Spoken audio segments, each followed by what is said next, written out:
Voyant la foule, Jésus monta sur la montagne. Il s'assit, et ses disciples s'approchèrent de lui. Puis il ouvrit la bouche et se mit à les enseigner. Heureux les pauvres en esprit, car le royaume des cieux est à eux. Heureux ceux qui pleurent, car ils seront consolés. Heureux ceux qui sont doux, car ils hériteront la terre. Heureux ceux qui ont faim et soif de justice, car ils seront rassasiés. Heureux les miséricordieux, car ils obtiendront miséricorde. Heureux ceux qui ont le cœur pur, car ils verront Dieu. Heureux ceux qui procurent la paix, car ils seront appelés fils de Dieu. Heureux ceux qui sont persécutés à cause de la justice, car le royaume des cieux est à eux. Heureux serez-vous lorsqu'on vous insultera, qu'on vous persécutera et qu'on répandra sur vous toutes sortes de mal à cause de moi. Réjouissez-vous et soyez dans l'allégresse, parce que votre récompense sera grande dans les cieux. Car c'est ainsi qu'on a persécuté les prophètes qui vous ont précédés. C'est vous qui êtes le sel de la terre. Mais si le sel devient fade, avec quoi le salera-t-on? Il n'est plus bon qu'à être jeté dehors et foulé aux pieds par les hommes. C'est vous qui êtes la lumière du monde. Une ville située sur une montagne ne peut être cachée. On n'allume pas une lampe pour la mettre sous le boisseau, mais on la met sur le chandelier, et elle brille pour tous ceux qui sont dans la maison. Que votre lumière brille ainsi devant les hommes, afin qu'ils voient vos œuvres bonnes et glorifient votre Père qui est dans les cieux. Ne pensez pas que je sois venu abolir la loi ou les prophètes. Je suis venu non pour abolir, mais pour accomplir. En vérité, je vous le dis, jusqu'à ce que le ciel et la terre passent. Pas un seul iota, pas un seul trait de lettre de la loi ne passera, jusqu'à ce que tout soit arrivé. Celui donc qui violera l'un de ces plus petits commandements et qui enseignera aux hommes à faire de même, sera appelé le plus petit dans le royaume des cieux, mais celui qui les mettra en pratique et les enseignera, celui-là sera appelé grand dans le royaume des cieux. Car je vous le dis, si votre justice n'est pas supérieure à celle des scribes et des pharisiens, vous n'entrerez point dans le royaume des cieux. Vous avez entendu qu'il a été dit aux anciens, « Tu ne commettras pas de meurtre. Celui qui commet un meurtre sera passible du jugement. » Mais moi, je vous dis, quiconque se met en colère contre son frère sera passible du jugement. Celui qui dira à son frère, « Raka » sera justiciable du Sanhédrin. Celui qui lui dira « Insensé » sera passible de la géhenne du feu. Si donc tu présentes ton offrande à l'autel, et que là tu te souviens que ton frère a quelque chose contre toi, laisse là ton offrande devant l'autel, et va d'abord te réconcilier avec ton frère. Puis viens présenter ton offrande. Arrange-toi promptement avec ton adversaire pendant que tu es encore en chemin avec lui, de peur que l'adversaire ne te livre au juge, le juge aux gardes, et que tu ne sois mis en prison. En vérité, je te le dis, tu ne sortiras point de là que tu n'aies payé jusqu'au dernier centime. Vous avez entendu qu'il a été dit, tu ne commettras pas d'adultère. Mais moi, je vous dis, quiconque regarde une femme pour la convoiter a déjà commis un adultère avec elle dans son cœur. Si ton œil droit est pour toi une occasion de chute, arrache-le et jette-le loin de toi. Car il est avantageux pour toi qu'un seul de tes membres périsse, et que ton corps entier ne soit pas jeté dans la géhenne. Si ta main droite est pour toi une occasion de chute, coupe-la et jette-la loin de toi, car il est avantageux pour toi qu'un seul de tes membres périsse, et que ton corps entier n'aille pas dans la géhenne.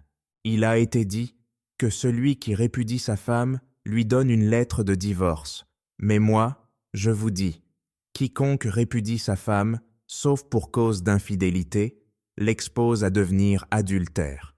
Et celui qui épouse une femme répudiée commet un adultère. Vous avez encore entendu qu'il a été dit aux anciens, « Tu ne te parjureras pas, mais tu t'acquitteras envers le Seigneur de tes serments. » Mais moi, je vous dis de ne pas jurer, ni par le ciel, parce que c'est le trône de Dieu, ni par la terre, parce que c'est son marchepied, ni par Jérusalem, parce que c'est la ville du grand roi. Ne jure pas non plus par ta tête, car tu ne peux rendre blanc ou noir un seul cheveu. que votre parole soit oui, oui, non, non. Ce qu'on y ajoute vient du malin. Vous avez entendu qu'il a été dit « œil pour œil et dent pour dent ». Mais moi, je vous dis de ne pas résister aux méchants. Si quelqu'un te frappe sur la joue droite, tends lui aussi l'autre. Si quelqu'un veut te traîner en justice et prendre ta tunique, laisse-lui encore ton manteau. Si quelqu'un te force à faire 1 000, fais-en 2 avec lui. Donne à celui qui te demande et ne te détourne pas de celui qui veut t'emprunter de toi. Vous avez entendu qu'il a été dit « Tu aimeras ton prochain et tu haïras ton ennemi ». Mais moi, je vous dis, aimez vos ennemis, bénissez ceux qui vous maudissent, faites du bien à ceux qui vous haïssent, et priez pour ceux qui vous maltraitent et qui vous persécutent. Alors vous serez fils de votre Père qui est dans les cieux, car il fait lever son soleil sur les méchants et sur les bons, et il fait pleuvoir sur les justes et sur les injustes. En effet, si vous aimez ceux qui vous aiment, quelle récompense aurez-vous? Les publicains aussi n'en font-ils pas autant? Et si vous saluez seulement vos frères, que faites-vous d'extraordinaire? Les païens aussi, eux-mêmes, n'en font-ils pas autant? Soyez donc parfaits, comme votre Père céleste est parfait. Gardez-vous de pratiquer votre justice devant les hommes pour en être vus. Autrement, vous n'aurez point de récompense auprès de votre Père qui est dans les cieux. Donc, lorsque tu fais l'aumône, ne sonne pas de la trompette devant toi, comme font les hypocrites dans les synagogues et dans les rues, afin d'être glorifiés par les hommes. Je vous le dis en vérité, ils ont leur récompense. Mais quand tu fais l'aumône, que ta main gauche ne sache pas ce que fait ta droite, afin que ton aumône se fasse en secret, et ton Père, qui voit dans le secret, te le rendra. Lorsque vous priez, ne soyez pas comme les hypocrites, qui aiment à prier debout dans les synagogues et au coin des rues, pour être vus des hommes. Je vous le dis en vérité, ils ont leur récompense. Mais quand tu pries, entre dans ta chambre, ferme ta porte, et prie ton Père qui est là, dans le lieu secret. Et ton Père qui voit dans le secret, te le rendra. En priant, ne multipliez pas de vaines paroles, comme les païens, qui s'imaginent qu'à force de paroles, ils seront exaucés. Ne leur ressemblez pas, car votre Père sait de quoi vous avez besoin, avant que vous le lui demandiez. Voici donc comment vous devez prier. Notre Père qui es aux cieux, que ton nom soit sanctifié, que ton règne vienne, que ta volonté soit faite sur la terre comme au ciel. Donne-nous aujourd'hui notre pain quotidien, pardonne-nous nos offenses, comme nous aussi nous pardonnons à ceux qui nous ont offensés. Ne nous induis pas en tentation, mais délivre-nous du malin, car c'est à toi qu'appartiennent, dans tous les siècles, le règne, la puissance et la gloire. Amen. Si vous pardonnez aux hommes leurs offenses, votre Père céleste vous pardonnera aussi. Mais si vous ne pardonnez pas aux hommes, votre Père ne vous pardonnera pas non plus vos offenses.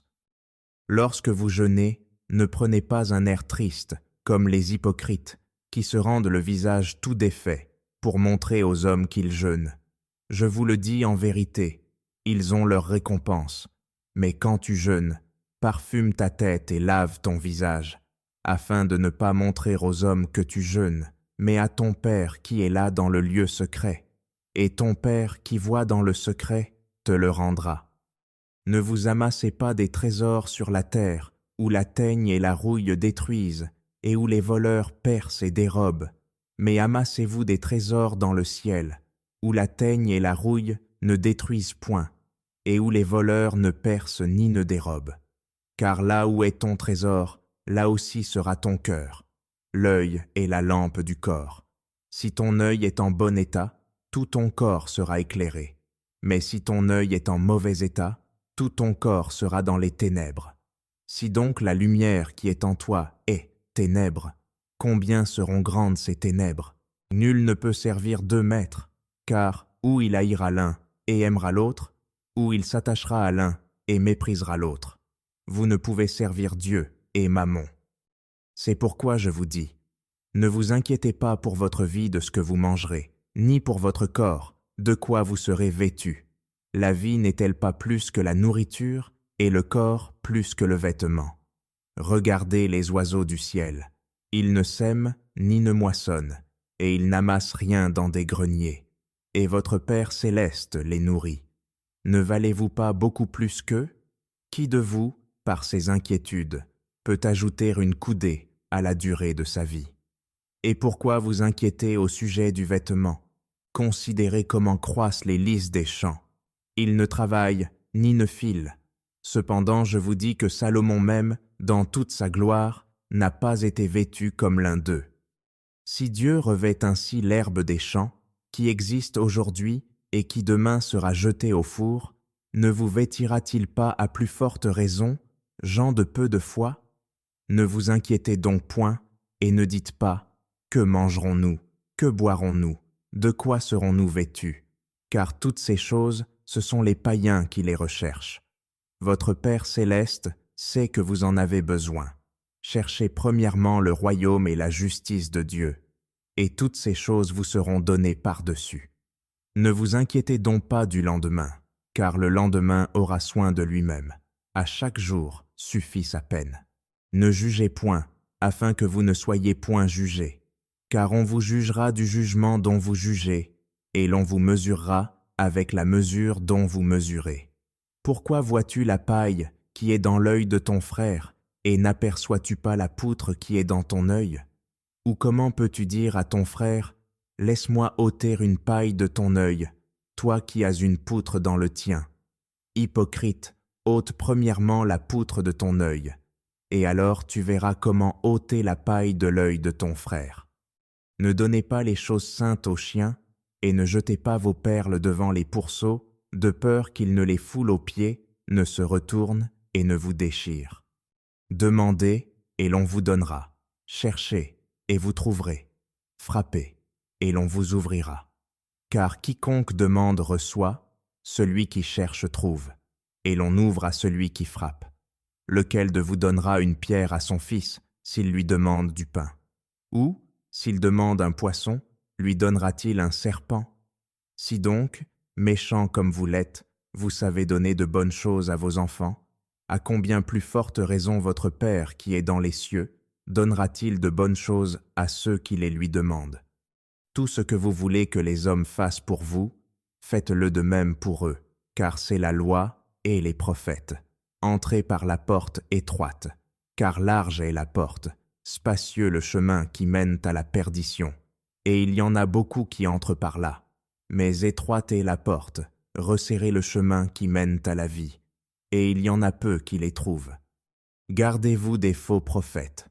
Ils viennent à vous en vêtements de brebis, mais au-dedans ce sont des loups ravisseurs. Vous les reconnaîtrez à leurs fruits.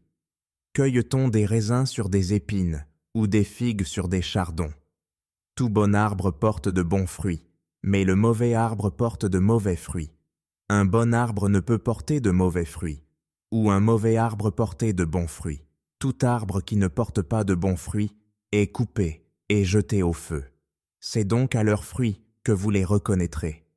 Ceux qui me disent « Seigneur, Seigneur » n'entreront pas tous dans le royaume des cieux, mais seulement celui qui fait la volonté de mon Père qui est dans les cieux. Plusieurs me diront en ce jour-là, « Seigneur, Seigneur, n'avons-nous pas prophétisé par ton nom? N'avons-nous pas chassé des démons par ton nom?